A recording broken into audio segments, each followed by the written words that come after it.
நீதி வழங்கும் போது அண்ணன் தம்பி சொந்தம் பந்தம் பணக்கார ஏழை எதையுமே பார்க்க கூடாதுடா. நாயத்தை மட்டும் தான் சொல்லணும்.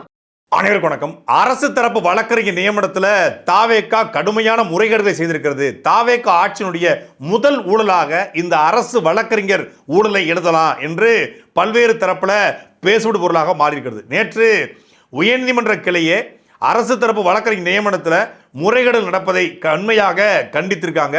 இதில் அரசியல் தலையீடு இருக்கக்கூடாது அப்படின்னு எச்சரிச்சிருக்காங்க. குறிப்பாக கன்னியாகுமரி மாவட்டம், கோயம்புத்தூர், திருச்சி, வேலூர் இப்படி பல்வேறு மாவட்டங்களில் அரசு தரப்பு வழக்கறிஞர் நியமனத்தில் முறைகேடு நடந்திருப்பது ஆதாரப்பூர்வமாக வெளிவந்திருக்கிறது. இதை எதிர்கட்சி அதிமுகவோ இல்லை திமுகவோ நாம் தமிழரோ பாஜகவோ சொன்னால் எதிர்கட்சிகள் இப்படி தான் ஆளுங்கட்சி மீது குற்றம் சாட்டுவாங்க. விஜய் அவருடைய அரசியல் பிடிக்காம இப்படி அவங்க ஊழல் முறைகேடு அப்படின்னு சொல்கிறாங்க. திமுக ஆட்சியில் மட்டும் திமுக காரங்களை போடலையா, நாங்கள் மட்டும் போடக்கூடாதா அப்படின்னு சொல்லி கேள்வி கேட்பாங்க. ஆனால் இந்த புகாரை வச்சுக்கிறது யாருன்னா தாவேகாவோட வழக்கறிஞர்கள். தாவேகாவை சார்ந்த வழக்கறிஞர் யான சௌந்தரி என்பவர் சென்னை உயர்நீதிமன்றத்தில் முதல்ல ஒரு பெட்டிஷனை போடுறாங்க.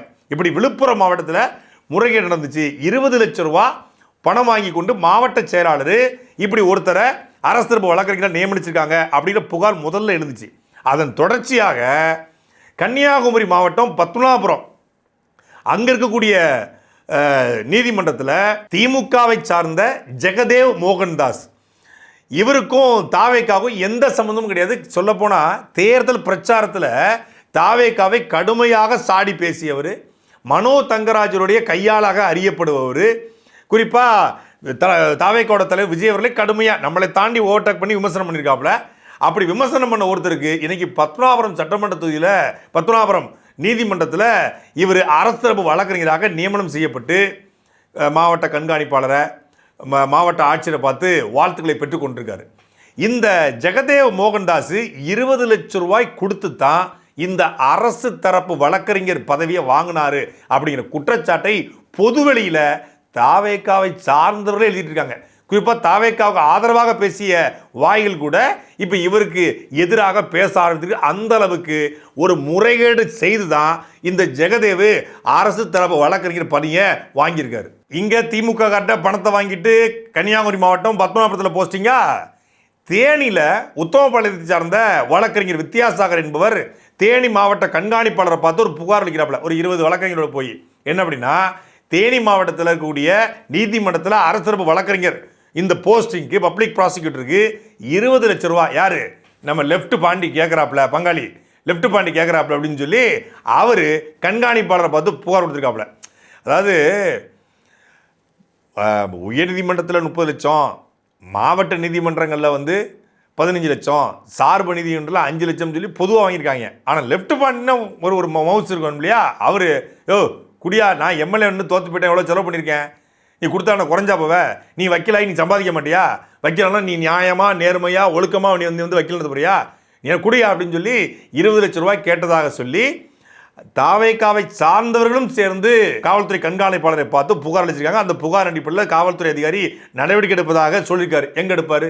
ஆட்சி அவங்க ஆட்சி, ஆளுங்கட்சியோட மாவட்ட செயலாளர் லெஃப்ட் பாண்டி, அப்புறம் எப்படி நடவடிக்கை எடுப்பாங்க? அதே போல் மன்னார்குடி சார்பு நீதிமன்றத்தில் வழக்கறிஞர் அன்பு என்பவர் நியமிக்கப்பட்டிருக்காரு. இந்த அன்பு மன்னார்குடி மாவட்ட செயலாளரும் தாவேகாவோட வேட்பாளரும் இருந்த UVM ராஜா கிட்ட பெருந்தொகையை கொடுத்து தான் அவருடைய அனுமதியோடு அவருடைய என்ன சொல்றது ஆசையோடு இந்த பொறுப்புக்கு வந்திருக்காரு என்று தாவேகாவை சார்ந்த பெண் வழக்கறிஞர் சௌந்தர்யா, இங்கே விழுப்புரத்தில் யான சௌந்தரி, மன்னார்குடியில் சௌந்தர்யா என்பவர் தாவேகா கட்சிக்காரங்கிட்டே பேசுகிற வீடியோ சமூக வலைதளங்களில் வைரலாக மாறி இருக்கிறது. இப்படி பணத்தை வாங்கிக்கிட்டு பொறுப்பு போட்டால் அவங்க எப்படி மக்களுக்காக சேவை பண்ணுவாங்க? இதுதான் தூய்மையான ஆட்சியா? இந்த ஆட்சியை தான் தளபதி விஜய் அமைக்க விரும்பினாரா? உடனடியாக தளபதி விஜய் அவர் மீது நடவடிக்கை எடுக்கணும்னு சொல்லி அந்த பெண் வழக்கறிஞர் சௌந்தர்யா பேசுறாங்க. எனக்கு ஆதரவா இருந்து அவர்கிட்ட கேட்டேன். அவர் நீ போய் தலைமையை பாருன்னு சொன்னாரு. அவர் சொன்னதன் அடிப்படையில தான் நான் சென்னைக்கே போனேன். சென்னையில போய் அந்த சார் எனக்கு நேரா அவர் சொன்னாரு, நீ போன் அடிப்பா நான் பேசுறேன்னு சொல்லி அவர் போன் அட்டென்ட் பண்ணல. திரும்ப அவர் போன்ல இருந்து போன் அடிச்சு இது மாதிரி அன்பு தஞ்சாவூர் பாரு, இந்த எலிஜிபிலிட்டியே கிடையாது, அவரை நீங்க போட்டீங்க, இந்த பொண்ணு வந்திருக்கு, இந்த பொண்ணுக்கு போட்டு தரேன்னு சொன்னாரு. 5 நிமிஷத்துல கூப்பிடுறேன் போனை வச்சவரு 12:30 மணிக்கு போனை வச்சாரு. சாயந்தரம் 7:30 மணி வரைக்கும் அவங்க போன் எடுக்கல. நான் அவரை நம்பி ரோட்ல நின்று எனக்கு பிள்ளைக்கு உடம்பு முடியல, அவரை விட்டுட்டு இங்க இருந்து கிளம்பி போனேன். ரோட்ல நின்று ஒரு பிரதிபலனும் இல்லாம தான் நான் ஊருக்கு திரும்பி வந்தேன். ஊழல் பண்ண மாட்டேன், பண்ணவும் விட மாட்டேன். ஏன்னா ஊழல் பண்ண மாட்டான், பண்ணவும் விட மாட்டான். அவனுக்கு மேலே பணத்து மேலே ஆசையும் கிடையாது, ஆசைப்படவும் மாட்டான். தொட்டா விடமாட்டான், தொடவும் மாட்டான், தொட்டவங்களையும் விடமாட்டான் அப்படின்னு உருட்டுனாப்புல. நான் தொடமாட்டேன், தொடவும் விடமாட்டேன் அப்படின்னு சொன்னீங்களே.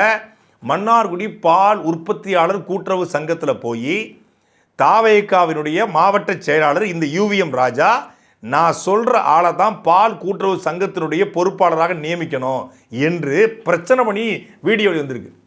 இப்படி எல்லா இடங்களிலும், அதாவது எந்தெந்த இடத்துல பொறுப்புகள் நியமிக்க முடியும், எந்தெந்த இடத்துல பணம் பார்க்க முடியும், எங்கே காசு சம்பாதிக்க முடியும். இப்போ நீங்கள் ஒரு ஒரு சுகாதாரத்துறை அமைச்சர் இருக்கார். இப்போ அவருக்கு ஒரு டாக்டரை டிரான்ஸ்ஃபர் பண்ணால் இல்லை போஸ்டிங் போட்டால் காசு கிடைக்கும். மாவட்ட செயலருக்கு என்ன கிடைக்கும்? இந்த மாதிரியான வாரியங்கள், இந்த மாதிரி கூட்டுறவு சங்கம், பால் உற்பத்தி சங்கம், இந்த அரசு வழக்கறிஞர் பதவி, இதில் தான் காசு பார்க்க முடியும். இதில் காசு பார்க்கலான்னு சொல்லி ஒட்டுமொத்தமான தாவேக்காவுடைய 70க்கும் மேற்பட்ட மாவட்ட செயலும் இறங்கி வேலை பார்க்குறாங்க. தர மட்டத்துக்கு வேலை பார்க்குறாங்க.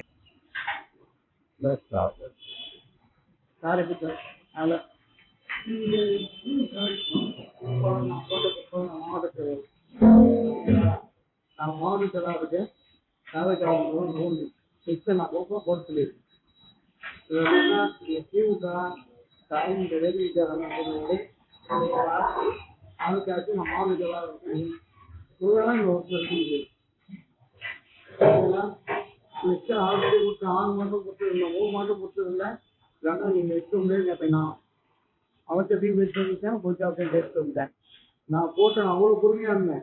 நீங்க உங்களுக்கு நீங்க ஆட்சிகளை இங்க மாத்துறது அங்க மாத்துறது எல்லா வேலையும் பார்த்துருக்கீங்க. நான் நேர்மையா இருந்தேன், உங்கள்கிட்ட ஆர்ட்ட பேசல.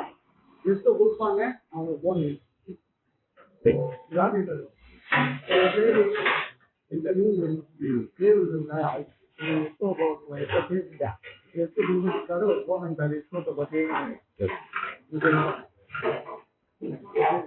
அந்த லிஸ்ட கொடுங்க. கூட்டம் அவர் எப்போ சொல்லிடு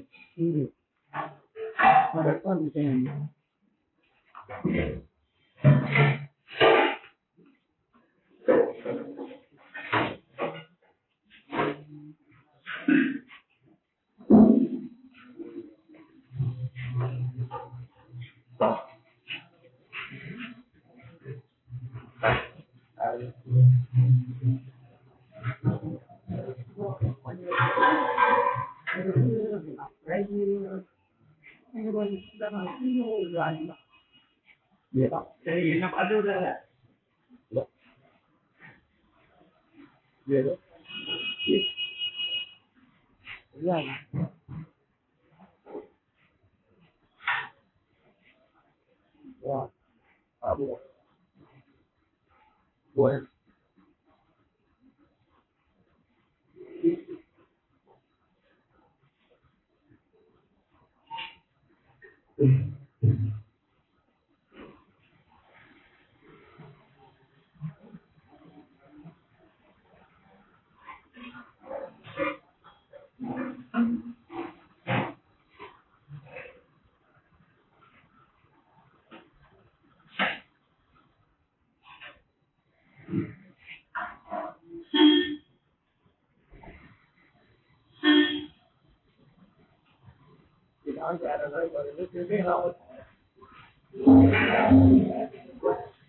ஒரு படத்தில் கவுண்டமணி என்ன சொல்லுவார், இந்த ஊரில் சாராயம் விற்றவன், பான்பிராக் விற்றவன், கஞ்சா விற்றவன், கள்ளச்சாராயம் வச்சனவன், ரவுடி பொறுக்கி எல்லா பயிலும் அங்கே தான் இருக்கேன், எல்லா குப்பையும் அங்கே தான் இருக்கும்பாப்புல. அது மாதிரி அது எம்எல்ஏ பற்றி சொல்லுவார். ஆனால் அரசு வழக்கறிஞர் என்பவர் அவருக்கு குறைந்தபட்சம் எந்த விதமான குற்றப்பின்னி இருக்கக்கூடாது.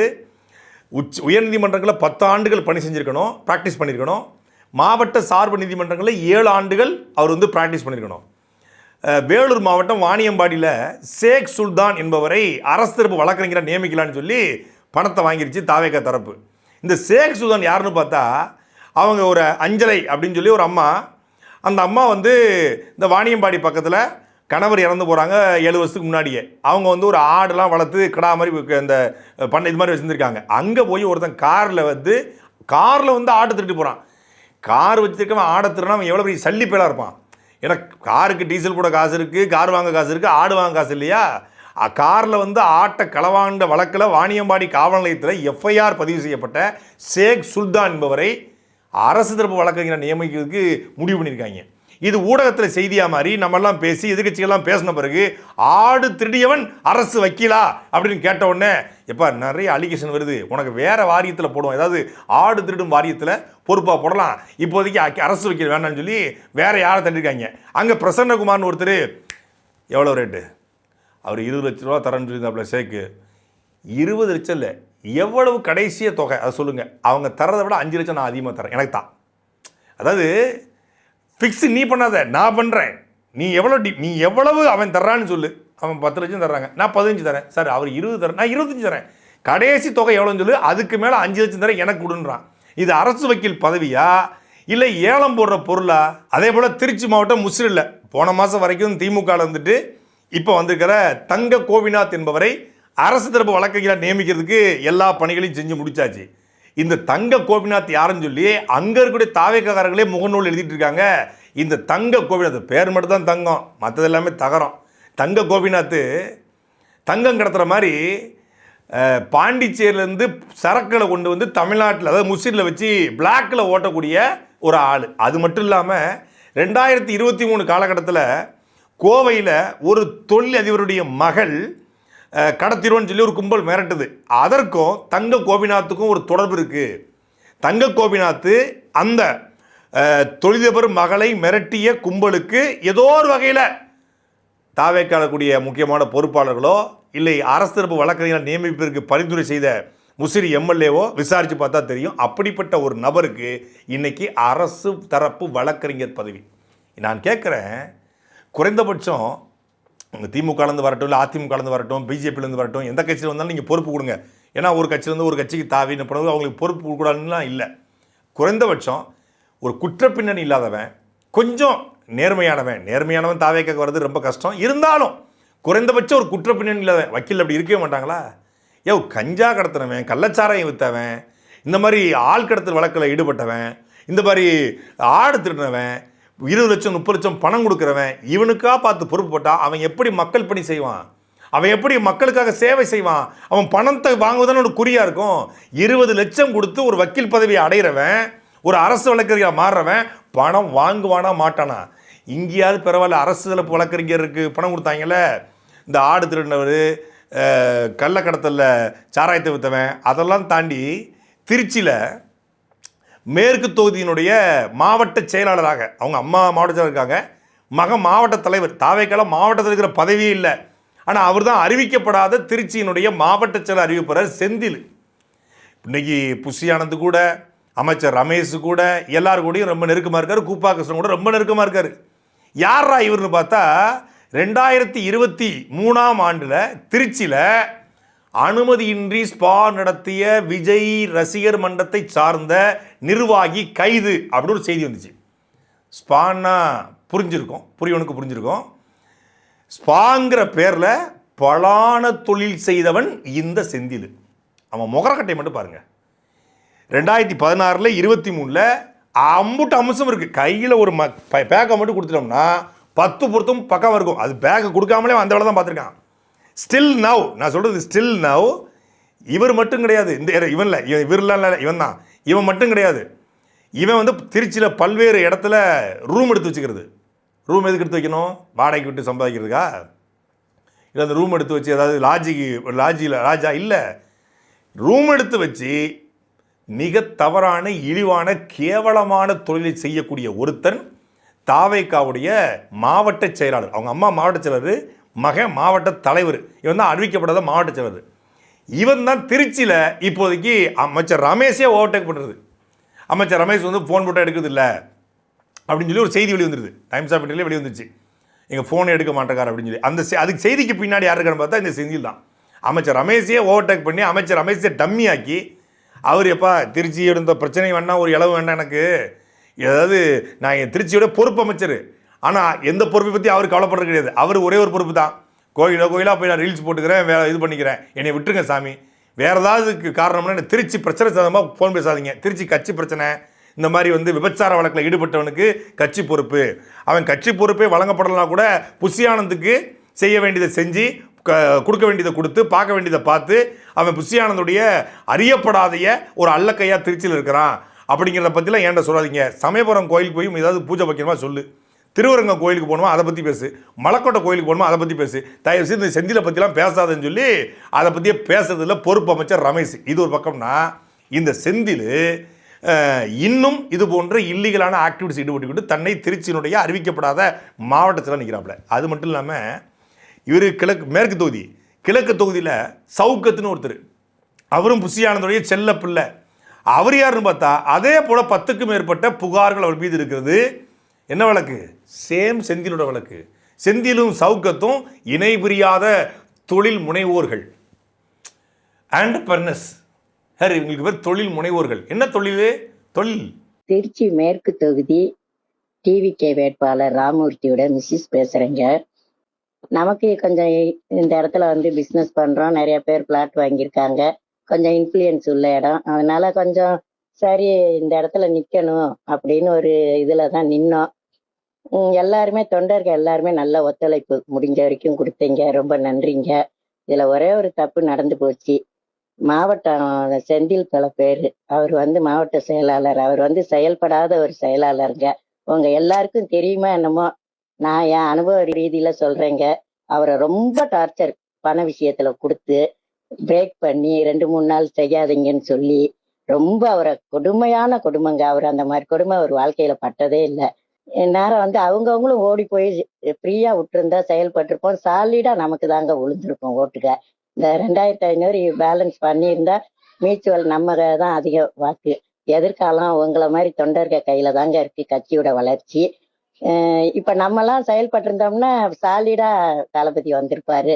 இந்த மாதிரி செயல்படாத செயலாளர்களை மேலிடத்துல சொல்லி எடுத்து தீரணுங்க. இவரோட அராஜகம் ஒழியணும். இவருக்கு எந்த தகுதியும் கிடையாது, யாருக்கிட்டையும் பழகிறது ஒரு கரெக்டாவே பழக தெரியல, அடிமையா கொத்தடிமை மாதிரி நினைக்கிறாரு. இவரால வேட்பாளர் பாதிச்சுட்டாரு, கவுன்சிலர் கேண்டிடேட் பாதிச்சிடக்கூடாதுன்னா இவரை உடனே மாத்தணும். இன்னைக்கு தாவேக்கால ஆயிரக்கணக்கான பெண்கள் இணைகிறாங்க, குடும்பமாக இருக்கிறாங்க, பெண்கள் இணைகிறாங்க. இப்படி பெண்களை வைத்து தொழில் செய்த ஒருத்தன் மற்ற பெண்களை எப்படி பார்ப்பான்? நான் தெரியாமல் கேட்குறேன், வெளிப்படையாக பேசுகிறேன். பெண்களை வைத்து தொழில் செய்தவன், திருச்சியில் பல்வேறு இடத்துல ரூம் எடுத்து வச்சு பெண்களை வச்சு தொழில் பண்ணுற ஒருத்தன் கட்சியில் சேர்ற பெண்களை அவன் எப்படி பார்ப்பான்? தாவேக்காவை சேர்ந்த பெண்கள் திருச்சியில் இந்த விஜய் அவர்கள் வரும்போது நின்னாங்க. நான் கூட ஒருமையில் அந்த பெண்களை பேசுனதுக்கு கொந்தளிச்சாங்க. நான் உண்மையிலே அக்கறையோட அன்போட பேசினேன். இப்படி பெண்கள் இப்படி காத்து கிடக்குறீங்க, அவரை பார்த்துட்டு நான் அழுறீங்க, அவரை பார்த்து சிரிக்கிறீங்க அப்படின்னு சொல்லி அக்கறையோடு பேசினேன். அக்கறையோடு பேசுறதுக்கு என் மீது கொந்தளிச்சாங்க. ஆனால் பாலியல் குற்றச்சாட்டில் விபச்சார விடுதி வச்சு நடத்தின ஒருத்தனுக்கு கட்சியில் பொறுப்பு கொடுத்துருக்கீங்களே, உங்களுக்கு வெக்கமா இல்லை? எப்படி வெக்கப்படுவாங்க? இன்ஸ்டாகிராமில் தாவேக்காவுக்கு ஆதரவு கொடுத்த பல பேர் இப்போ தான் எல்லாம் வெளியே வருது, பல பேர். இதுக்கு மேலாம் காட்ட முடியாது அப்படின்னு ஒரு பொண்ணு சொல்லுது. அது அங்கே தளபதி அப்படிங்குது. அதெல்லாம் நம்மளால் பேசக்கூட நம்ம தயங்குவோம். அவ்வளவு 18+ கண்டென்ட் போடக்கூடிய, குறிப்பாக இளைஞர்களை, இந்த தலைமுறை ஜென்சி கிட்ஸை இழுக்கக்கூடிய கண்டென்ட்களை போட்டு சப்ஸ்கிரைப் பண்ண வைத்து, சப்ஸ்கிரைப் பண்ணியவர்களுக்கு மட்டும் சப்ஸ்கிரைப்புக்காக என்ன வேணாலும் செய்யக்கூடிய, ஆடை குறைப்பு செய்யக்கூடியவர்கள், இந்த மாதிரியான ஆட்கள் தாவேக்காவோட இன்ஃப்ளூயன்சஸ், தாவேக்காவோட விர்ச்சுவல் வாரியர்ஸ், ஆடை குறைப்பில் ஈடுபடக்கூடியவங்களுக்கு தான் இங்கே தாவேக்கால முக்கியத்துவம் கொடுக்கப்பட்டு அவர்களை வைத்துத்தான் தாவேக்கா வாக்குகளை பறித்திருக்கு அப்படிங்கிற குற்றச்சாட்டு எழுந்துக்குது. அவருங்க ஆன்லைனில் என்ன பண்ணுறாங்களோ அதைத்தான் திருச்சியில் இருக்கக்கூடிய அந்த செந்திலும் சவுக்கத்தும் அதாவது அவங்க ஆன்லைனில் பண்ணுறாங்க, இவங்க ஆஃப்லைனில் பண்ணுறாங்க. இதே திருச்சியில் முதலமைச்சர் அவர்கள் திருச்சிக்கு நன்றி சொல்ல வந்தார் இல்லையா ஜோசப் காலேஜில். அப்போ ஆர்கே ராஜான்னு ஒருத்தர் போயிட்டு முதலமைச்சர் சந்திக்கிறார். பாலக்கரையை சார்ந்த ராதாகிருஷ்ணன் அவருடைய மகன் ஆர்கே ராஜா. இந்த ஆர்கே ராஜா தாவேக்கால சேர்ந்து பொறுப்பு வாங்கியிருக்காரு. புஷி ஆனந்த் கூட ரொம்ப நெருக்கமாக இருக்காரு. இந்த ஆர்கே ராஜா யாருன்னு விசாரிச்சு பார்த்தா 500 பேருக்கு மேலே நான் வந்து அப்பார்ட்மெண்ட்டில் உங்களுக்கு வந்து இடம் வாங்கி தரேன், பிளாட் வாங்கி தரேன், பிளாட்ஸ் வாங்கி தரேன்னு சொல்லி வீடு மனை வாங்கி கொடுப்பதில் பல கோடியை முறைகேடு செய்த வழக்கில் எஃப்ஐஆர் பதிவு செய்யப்பட்ட ஒரு நபர் இந்த ஆர்கே ராஜா. இப்படி கஞ்சா விற்கிறவன், கள்ளச்சாராயம் விற்கிறவன், ஆடு திருடுறவன், பிராத்தர் கேஸில் உள்ளே போனவன், இப்படி நில அபகரிப்பு பண்ணவன் எல்லாரையும் கட்சியில் சேர்த்து வச்சிருந்தா அந்த கட்சிக்கு பேர் என்ன? அதனால தான் தேர்தலுக்கு முன்னாடி சொன்னேன், தாவேகா என்பது ஒரு சோசியல் டெஸ்ட், மொத்த தமிழ்நாட்டு குப்பையிலையும் கூட்டி பனையூரில் வச்சிருக்காருன்னு சொன்னேன். அப்போ கொந்தளிச்சாங்க. இப்போ நான் சொல்றதுக்கு ஆதாரத்தோடு சொல்றேன், சும்மா வந்து வாய்க்கு வந்து அடிச்சு விடலை. இது எல்லாத்துக்கும் ஆதாரம் இருக்கு. ஆதாரத்தை கொடுத்தது யாரு? கொடுத்து கொண்டு இருப்பது யாரு? தாவேகாவை சார்ந்தவர்கள் தான். அவங்களே பொது வழியில் எடுத்து போட்டுட்டு இருக்காங்க. இந்த லெஃப்ட் பாண்டி வந்து பணம் கேட்டிருக்காரு, விழுப்புரம் மாவட்டத்தில் பணம் கேட்குறாரு, கன்னியாகுமரியில் பணம் வாங்கியிருக்காங்க, திருச்சியில் பணம் வாங்கியிருக்காங்க, அப்புறம் வந்து மன்னார்குடியில் பணம் வாங்கியிருக்காங்க. இது எல்லாத்தையும் சொல்வது தாவேகாவை சார்ந்தவர்கள், நம்ம சொல்லலை, அவங்க சொல்கிறாங்க. இதுக்கு தமிழக முதலமைச்சர், தூய்மையான முதலமைச்சர், ஊழலை ஒழிக்க வந்த முதலமைச்சர், கரப்ஷன் ஃப்ரீ கண்ட்ரியை உருவாக்க வந்த முதலமைச்சர்கிட்ட என்ன பதில் இருக்கு? சாட்டை எடுத்து நாட்டை திருத்து,